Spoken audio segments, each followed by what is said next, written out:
rape suspect that we arrested down the road, another block a third, and a couple of citizens had asked questions, were concerned about this, and I was not aware that we had 3 level 3 sex offenders living in the same area down here on 3rd. Well, there's a level 2 and 2 level 3s. There's 4, but... Yeah, there's 4 sex offenders living there. Yeah, I'm talking level 3, which is the most serious, obviously. And most of them have child molestation charges. Child rape. Along with other things. So anyway, the people that were concerned about that, I met with Leanne, and we are obviously concerned, and we're in the process of, I've reached out to King County, to the sergeant that's in charge of their, he runs the county program for offenders. We're trying to set up something like a town meeting or something in Pacific where residents can attend to be informed about citizens' rights, the offenders' rights, how we can cohabitate. And I appreciate your concerns because it is something to be aware of. And the level 1 sex offenders do not have to register, but with the level 1, 2, and 3, we have 26 offenders in the city right now. And that's not the gospel, that's what, according to county records. There's 42. We have 26 in Pacific is what it's the information we got. Well, okay, so here's my deal. I don't know how to say this without it coming out just not okay, but I was a little bit surprised when we had our meeting the other night. Some people in the meeting were surprised that we had sex offenders in the city at all. First off, they don't all live in Sequim. They're everywhere.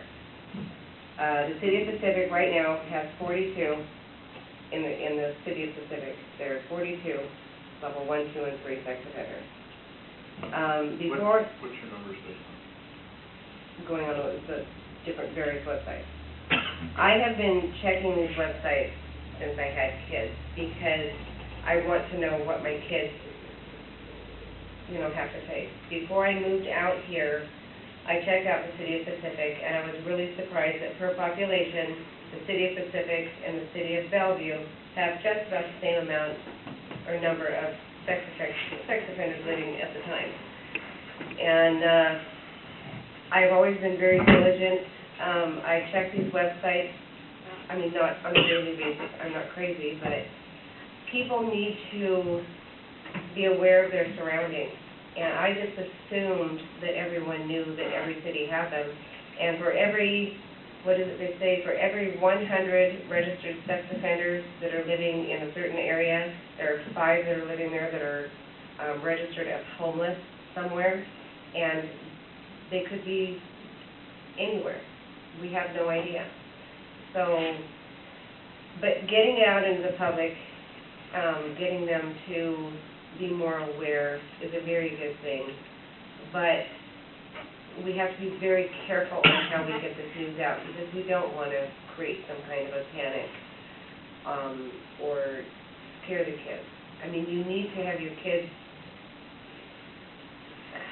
be kids, but they need to, what do they call that, stranger danger? Mm-hmm. Do they even teach that in school anymore? Do you have the DARE program here? It's handled by Auburn. Oh, okay. Those type of things, but getting people aware of what's in their community. And you have to be very careful because all of the websites that I've ever checked, there's one particular that I like a lot. It's called Watchdog, and that's because they update it all the time. And it gives you the city block, you've got one living on 37th and Homer Avenue, if there is such a street. and it will pull up their picture, it will pull up their level, sex offender they are, and the crimes that they've committed.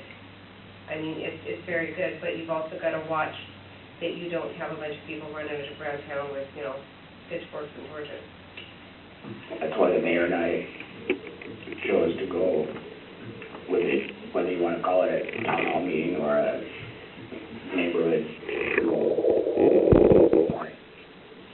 Anybody that's interested, as long as we can get the word out, we'll lay everything out for them.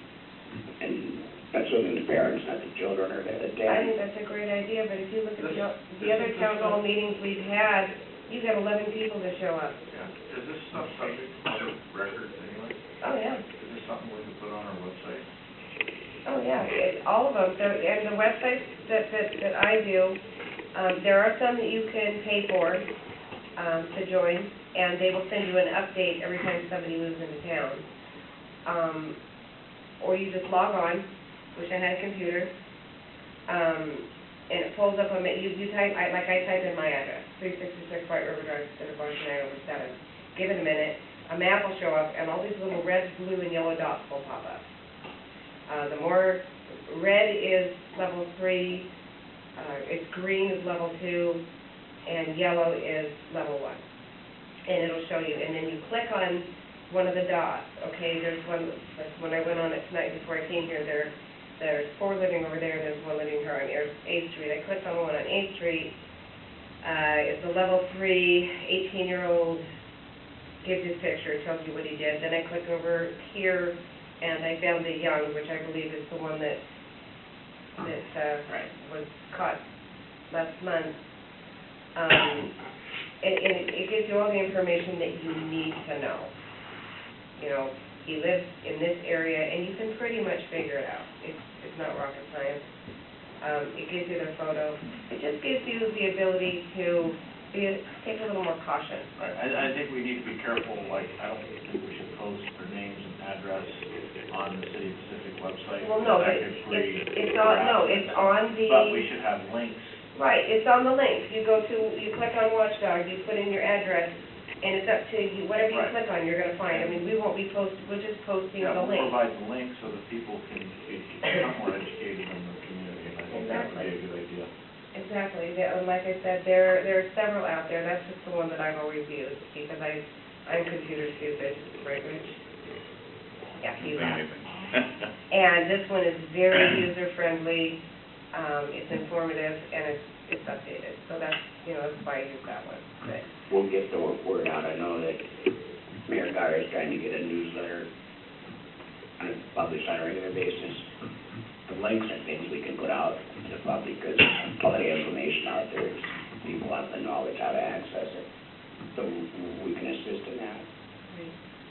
the one thing I want to be cautious of is putting panic into children. There are a lot of kids in the city that come home from school and are home for an hour and a half by themselves. And, it was suggested maybe putting one of those door thingies on the door. And kids see that stuff and they panic. Sometimes kids get really scared of just... Pretty much up to the parents to handle that part of it. Well, I know, but if the parent's not home and the kid comes home and finds this thing on their door, we've got sexual predators, I know what those are, and they panic. But we don't plan to do that. Well, okay. Well, it was brought up that might be one avenue of how to get the information out. So we're working on that. I'll report back to the committee once we get an answer from either Waspik or King County to see what's available for us. King County also has a website, their standard I website. know that, yeah. That's what you work on, right? So we have, Your probably is It more has. informative. this has the specific address, Yeah. whereas on the websites, It's just a it's a generic, it will give you out a block of a certain, but we get specific information. Right. from You the can't county. give that out. No. No. Well, That's why he says we're down to 26. There might be a 42 on the website you're looking at, but when was the last time it was updated and confirmed when they moved out and that kind of thing? that's what I'm trying to figure out, where's the huge discrepancy here between 42 and 26. I don't know if this is what we got from the county that says. You got that from the county. Yes. Yeah. Well, according to this website, there's 144 in Pacific, Milton, Fife, Edgeworth, Auburn, Federal Way. You looked at it too. Oh, look at it. So there were several cities combined, but in the, yeah, so go home and look it up. That's all I can say. May I speak to this?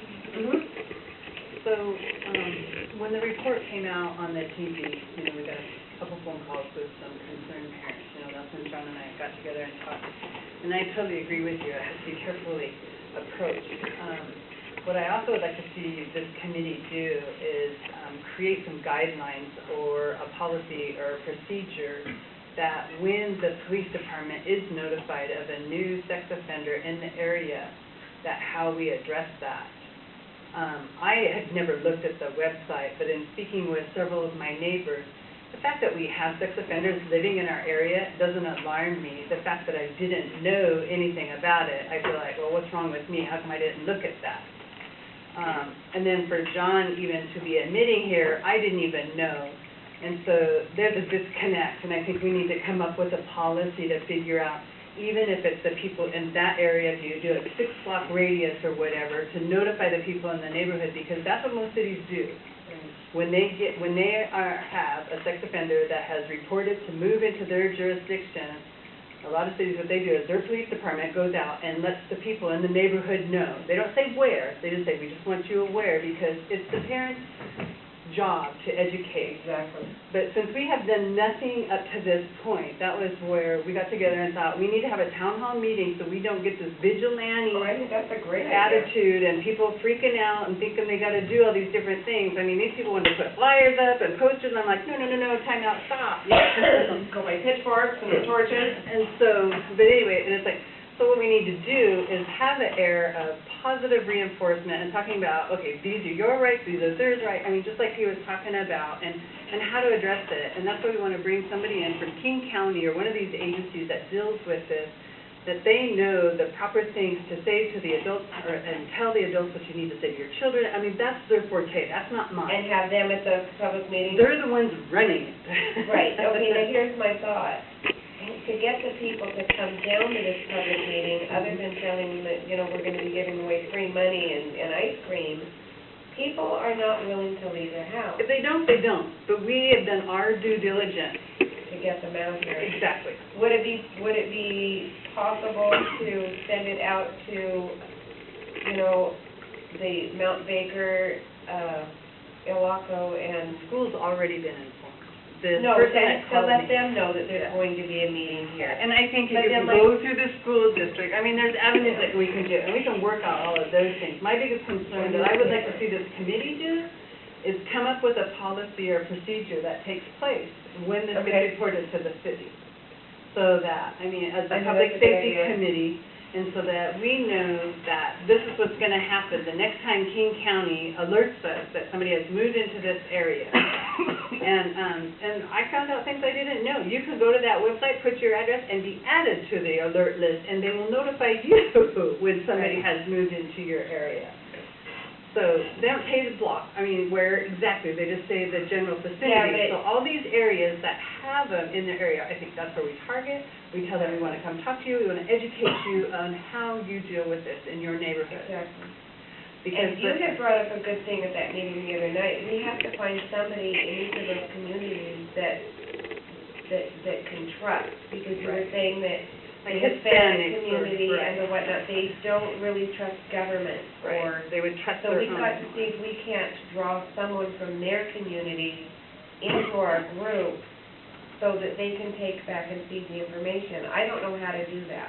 Do you have suggestions? Well, and I've reached out to a couple different people, and I think I'm getting some good resources on how we can do that. And it's just going to coincide with another thing that John and I are working on moving forward with as far as building community trust with the police department. He's been getting some education on this, and we're working on putting another event together that will kind of almost coincide. Well, can I suggest, I know that we all love to go to 55 meetings a month. I shouldn't laugh. maybe we can all meet and see if we can brainstorm some ideas, because I think this sex offender one is probably, should be put high on our priority right now. It is, and my suggestion is, let us put together whatever sort of a town hall meeting that we can do, and in the meantime, Lieutenant Massey and I and Dave Newton are working on more of a kind of aggressive approach, I guess, to check on these residences, but it's kind of in its infancy, and we are moving this Right. relatively as quick as we can. What, like a meet and greet, hi, we know you're here, when I say? Well, we do that anyway, but, Okay. and also level ones, they don't have to register. 95% of them don't, so you don't find them like you do the others. So we get that information. So we're putting together, I'm not saying I'm putting together a policy right now, but offering information to this committee that will help do what Leanne's asked. Okay, so we can do that as a regular next public safety meeting? Yes. Okay. Yeah, I think what we need is we need staff to put together an operating policy and bring it to us, to meet the criteria that You need his staff? we're trying to put direction forward on The police how- department. how they handle it. Don, I'd be more than happy to work with you. The only problem is between now and April 15th, I'm not allowed to really leave work. That's the problem. We can do it. I mean, we've been doing it, it's just a matter of being maybe more visible. But I will say that in the entire time that Lieutenant Massey and I have been here, and that's almost 15 years, I'm only aware of one offender in the city that reoffended, and that's the one we arrested Just a week ago. down the street, okay. So it's Well, yeah, the last time he had offended according to his website was 1995. not a huge issue right now. Right. It's Now, just is that we- correct? The last time he had offended was 95? I don't know Or that. convicted of an offense? I know it's been years. Yeah. I'm just saying that in the city of Civic, it has not been an issue because we've never had a registered offender reoffend. Didn't we have one in Cobble Court? A while, a few years back. Do you remember, Lieutenant? I don't remember a sex offender committing another offense. I don't either. recall. I don't either. Question, when these people come into town and you get notification, do you actually go and say, hi, Joe, we know you're here?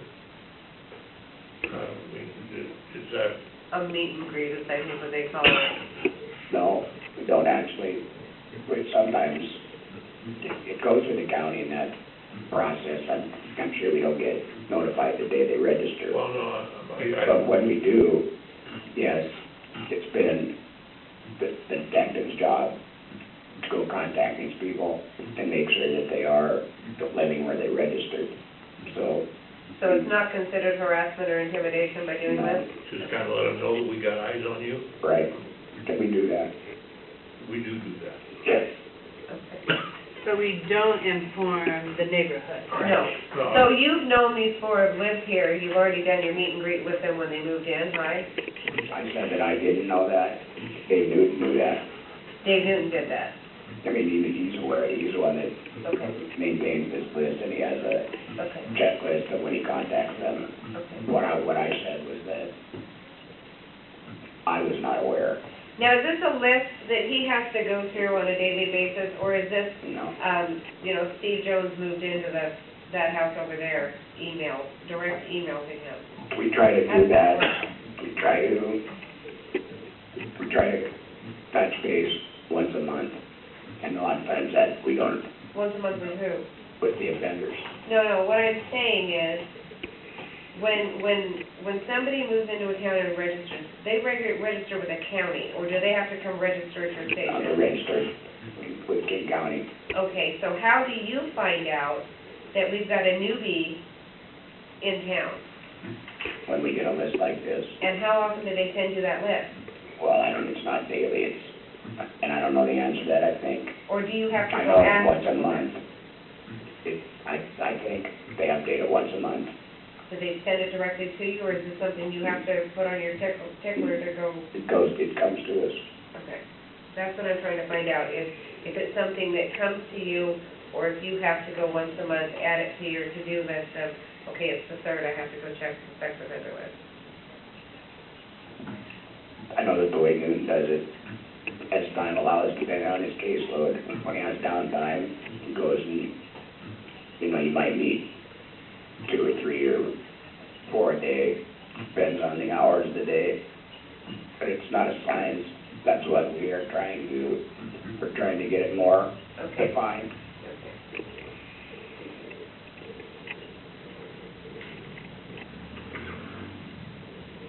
I think the whole point too, the education of the public is, and like John stated, that they've been living in our community, we haven't had issues, and doing a little bit of research, it tends to be when they reoffend is when they're agitated, when there's like, people are being vigilante toward them or whatever, and that's when there's a tendency to have a reoffense. But if they just can exist in their environment and live their life without being harassed, Well, that's the police checking on them, and that's something that I asked John, I want it up to date, I want to make sure everybody's been touched, just so they know, we know, Right. they're there.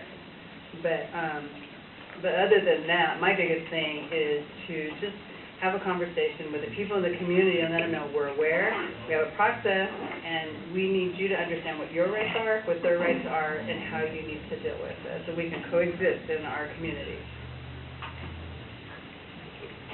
Well, I think it's important that we make an effort right away. I'm hoping by the end of the month. It did hit the April. news media, and Yep. we need to Yeah, react That's to when the that. phone calls started, and I'm like, okay, we need to be proactive, we need to have a plan. John and I sat down for about an hour and started Actually, having I a- read it in the Auburn Reporter online. It was in the Times too. Yeah, and then Clint called me on it, and I said, yes, and he said, oh, you saw the news? I said, no, I read it in the paper, and he was impressed. Anyway, I just think if we take immediate action and thoughtful action, Exactly. and then we don't have a lot of... Information is good, but you just want to give out information that isn't, doesn't draw people We're not out to scare people, we're out to Exactly. educate. Exactly. And it's obviously that we can all cohabitate because we've been doing it for so long. A lot of people never knew they were here because they all live in Swin. Well, I think they've been We don't doing have a golden really, boundaries. What's that? they've been doing a good job of it specific as far as cohabitating because, the complaints, the offenders, Quite honestly, I've never seen any of them around town, and like I said, I've seen all the pictures. it's really been smooth and take something like this, that will motivate some people to do it's motivating us, the mayor and myself, to take some sort of action and formulate a plan, and we've done that, so we're moving on it. Okay, I hate to leave the night with sex offenders, but I think that's all on our, Well, I've got one Oh, you have one question too? here. Due to this Algona situation that's going on over there, we have the interlocal with Algona. Is there anything that we should be aware of, any repercussions as far as their officers, into our town and this type of thing? I mean, is there anything else, or is it just the one guy involved, or is there? are you talking about the money? Yeah, I'm talking about the chief Oh, over right, there and okay. everything, I mean. It does not affect operations. Our people still, we all work together. I work with their now sergeant, lieutenant works with his sergeant, our officers work together, so it hasn't changed one thing. Does it affect our explorers? It has not, because I believe our explorers are linked with their explorers? They're the same. we only have one post. Okay, Officer Stevens is our representative. right, so the money that's been taken, does that, their money. And, I mean, I'm not a, Mhm. it's still an investigation, I can't comment. Yeah. But even though the money was taken, I'll address it once I can address it. It's not gonna be an issue. Okay, well, here's my last question. Is this person on paid administrative leave? Not our business. I'm just curious. You know the answer to that? Well, I know he's in jail. Oh, he's in jail? Okay. Well, they said they let him out today, I guess. That's public information. Well, I know the newspaper said he was on administrative leave, so I'm just I checking must to see have if missed it's something paid. that I'll read. Call Dave Hill. He'll be glad to answer that question. Oh, do you have my speed dial in my closet? Okay, is there anything else that anyone else would like to discuss? Nick wants to go get some candy before he goes back to work? No, are you candied out? Are you going back to work? Okay. Did we want to pick a date for the next meeting, or, Isn't it a regular day normally? well, that would be April 8th, and that's like in 2 weeks. Do you want to go ahead and do the April 8th meeting? I'd just like more consideration to be given to my schedule. Oh, exactly. This meeting was to be conducive with Leanne's schedule, and that's why it But was. we're an advisory committee for the council, we work on an advisory council. Oh, I know, but we had to have her here. I'm saying, For I the don't like person- using vacation. No, I understand. For the personnel issue, is what it was, is Clint and John, whatever, here. So that's why we made the change Oh, to that. yeah. For the state. Yeah, I mean, there's So a lot of does things April you gotta worry 8th about when you try to get that message out there. You can't address Okay, all well, things. For some reason, I can't email you on the city mail. I have to have John forward it to you. You blocked me, are you mad at me? No, I can't. Thanks for staying, I Richard. can't, I can't email you. Have a good night. So what we'll do is, I'll have John talk to you to find out what works for you, and we'll work around your schedule.